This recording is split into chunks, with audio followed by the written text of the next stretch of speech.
자, 그래서 오늘 가져갈 내용 자체는요, 볼린저 밴드에 대한 내용 자체를 한번 좀 담아두면서 시장 해석을 같이 보도록 하겠습니다. 자, 일단은 D론에서부터 일단은 좀 발전된 결과값인데, 그 다음에 이제 좀 더 보완을 해서 만들어진 내용 자체가 이 존 볼린저가 만들었다라고 해서 우리는 이거를 볼린저 밴드라고 표현을 합니다. 자, 볼린저 밴드는요, 기본적으로 우리가 21선을 기준 삼아서 표준 편차를 2로 가져가면서 밴드 상단과 하단 그리고 중심값으로 이렇게 나눠지면서 사실상 변동성 내용 자체를 해석을 보고 있는 내용이라고 보시면 될 것 같아요. 제가 뭐 다른 보조지표나 내용 자체가 맞다 틀리다라고 정하지는 않지만 저 역시 오랫동안 사용을 하면서 정말 많은 참고가 되는 내용 중에 하나고요. 특히나 이제 좀 스캘핑 대응 그리고 좀 단타성 대응하시는 분들은 이 볼린저 밴드에 대한 내용 자체, 폭, 흐름 그리고 발산하는 결과값 이런 부분들 자체가 선물 투자에서 저는 굉장히 또 중요한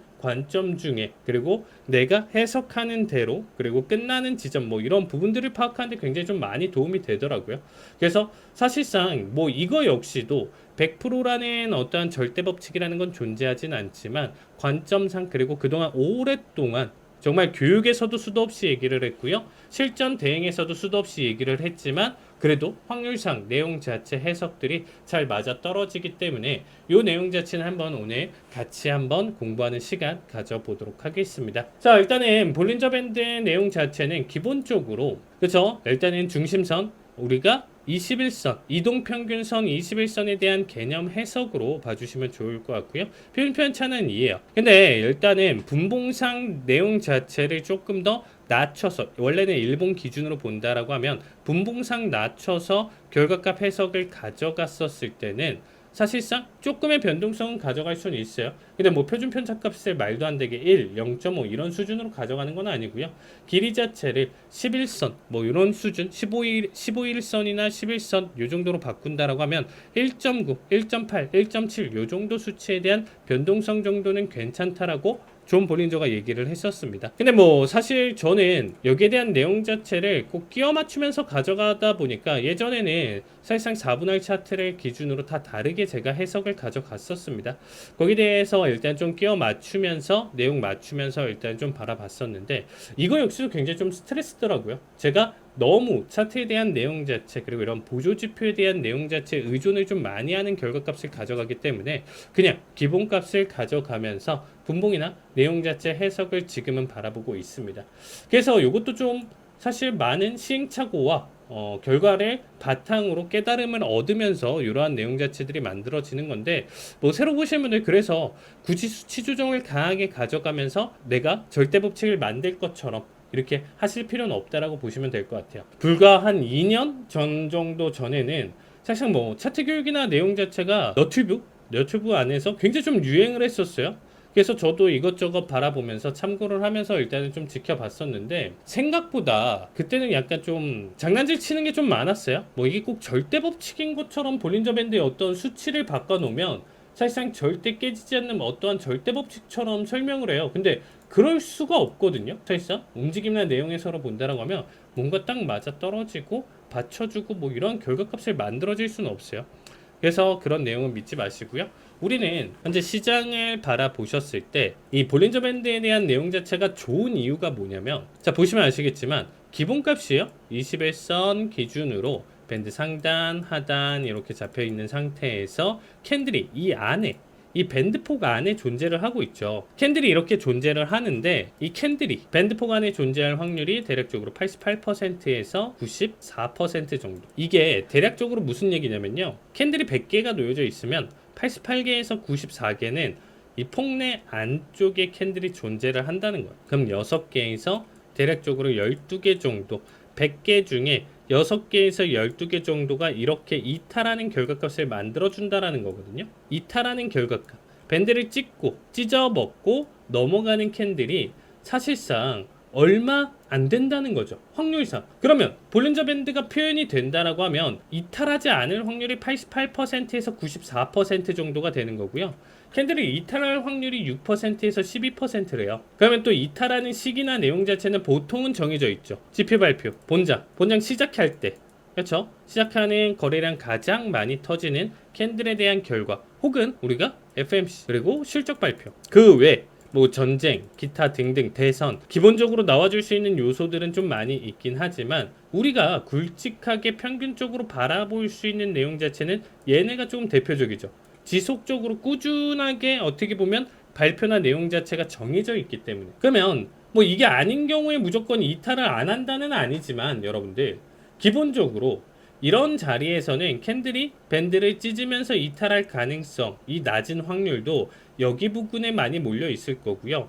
프리장이라든지 혹은 본장 시작하고 어느 정도 특정 이상 시간이 지난다라고 하면 웬만해서는 폭내 대응 안에서 캔들이 존재할 가능성이 높다라는 거야. 이거 굉장히 중요합니다. 내가 단발적인 타이밍이나 내용 해석을 본다라고 하더라도 밴드를 이탈하면서 찢으면서 넘어가는 이러한 해석 자체를 많이 줄여줘요. 그러니까 내가 사실상 지금 단발적인 대응 해석에서 품을 수 있는 최대치나 내용 자체 이 정도 수준 바라볼 수 있는 내용 자체가 갖춰진다라는 거죠. 볼린저 밴드를 통해서. 그럼 현재 자리값을 한번 볼까요? 해석을 본다라고 하면 이렇게 나와주고 있어요. 자, 대략적으로 밴드 상단이 456이라고 지금 나와주어 있고요. 밴드 하단은 385예요. 그럼 현재 수준에서 현재 저녁 9시 57분을 가리키고 있는데 본장이 되기 전에 여기를 깨면서 계속적으로 올라갈 확률이 6%에서 12% 사이 구간대라는 거죠. 치면서 넘어가는 이탈을 하는 대신에 터치 수준까지는 나와줄 수 있겠죠. 여기 구간 정도 살짝 찌르는 정도까지도 만들어질 수 있다. 그럼 현 수준에서 얘가 만들어질 수 있는 내용 18,420에서 위로 40 대략적으로 아래로 지금 현재 40 수준까지는 변동성 수준으로 내가 매수든 매도든 대응을 했었을 때 타이밍을 볼 수가 있고 그 역시 이 구간대에선 정리를 보는 게 낫고 내가 100포, 200포, 300포 이상에 대한 해석을 본다라고 하면 사실상 더 큰 변동성이나 내용 자체는 감안을 하고 지켜봐야 된다라는 거예요. 단발적인 제가 지금 좀 설명드리는 거는 어쨌든 우리는 좀 우여곡절을 다 견디기에는 사실상 이 시장은 굉장히 좀 두려울 수밖에 없어요. 그만큼 레버리지가 굉장히 좀 크기 때문에 한 틱 한 틱 변동성이 사실상 무시할 수 없는 금액을 가져가고 있기 때문에 어떻게 보면 한 번의 단발적인 추세, 이 양봉만 그렸었던 이 추세, 음봉만 그리는 이 추세, 이렇게 매수만 매도만 먹고 싶은 거지 뭔가 이 파동을 다 견디면서 우여곡절 이 행보를 다 견디면서 나의 방향성을 찾는다. 며칠간에 걸쳐서 방향성을 찾는다.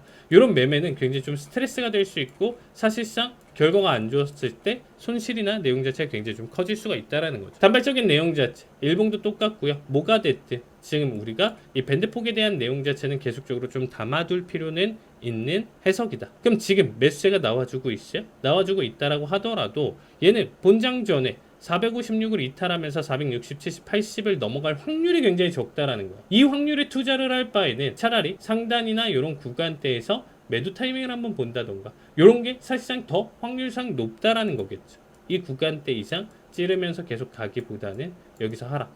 대신에 본장이라든지 거래량이 활발한 시간이라든지 이런 거는 다시금 리셋이 된다라는 거예요. 그러니까 프리장 기준으로 본다라고 했었을 때는 사실상 바라보는데 나쁘진 않겠죠. 우리가 사실상 주식에서든 우리가 단발적인 대응, 기술적 분석을 가져가셨던 분들 같은 경우는 먼저 우리가 기술적 대응이다라고 먼저 처음 배우는 거는 어떻게 보면 캔들에 대한 내용 자체 이해를 가지면서 뭐 캔들의 몸통, 도지 형태, 윗꼬리, 아랫꼬리에 대한 결과값을 보고 나서 다음에 방향성을 예측하면서 매매를 가져가는 거. 이게 어떻게 보면 1순위가 될 수가 있고요. 두 번째로 판단할 수 있는 내용 자체로 본다라고 하면 뭐 사실상 이평선에 대한 기울기, 지지 여부 뭐 이런 부분들을 판단할 수 있고요. 세 번째로 본다라고 하면 제가 이번 첫 시간 설명드렸었던 마디값에 대한 내용 자체인데 어떻게 마디값을 그리다 보면 위아래 박스를 치면서 얘가 지금 변동성을 가져갈 때가 있다라는 거죠. 지금의 현재 나스닥을 비교를 한다라고 하면 큰 그림으로 본다라고 하면 얘 역시도 이렇게 박스를 친다라는 느낌은 있죠. 지금 현재 가장 최근 움직임에서 이런 느낌에서 박스를 좀 가져가는 느낌이죠. 이렇게 이 두 자리 값을 이 두 마디 값을 대략적으로 기준 삼아서 박스를 치고 있다. 상단에 가져가면 여기서 저항, 여기서 지지. 그러면 미래에도 이러한 박스에 대한 내용 자체는 어떻게 해석이 되죠? 이 자리를 이탈하지 않는 선에서는 여기서 매도, 그렇죠? 여기서 매수, 다시 여기서 매도, 여기서 매수, 매도, 그렇죠? 이 관점 해석으로 쭉 바라보는 거잖아요. 자, 그 다음에 이제 아직 조금 제대로 설명을 안 드렸었던 내용 중에 하나가 우리가 이 추세라는 것 자체는 박스권을 가지고 방금처럼 고점 매도, 저점 매수를 계속적으로 이어질 수 있는 어떠한 특정 마디값 두 개를 가지고 대응하는 해석 자체, 이것도 가장 기본적인 우리가 박스권 대응이라고 표현을 해요. 근데 잘 대응하지 않는 부분이 있어요, 여러분들이.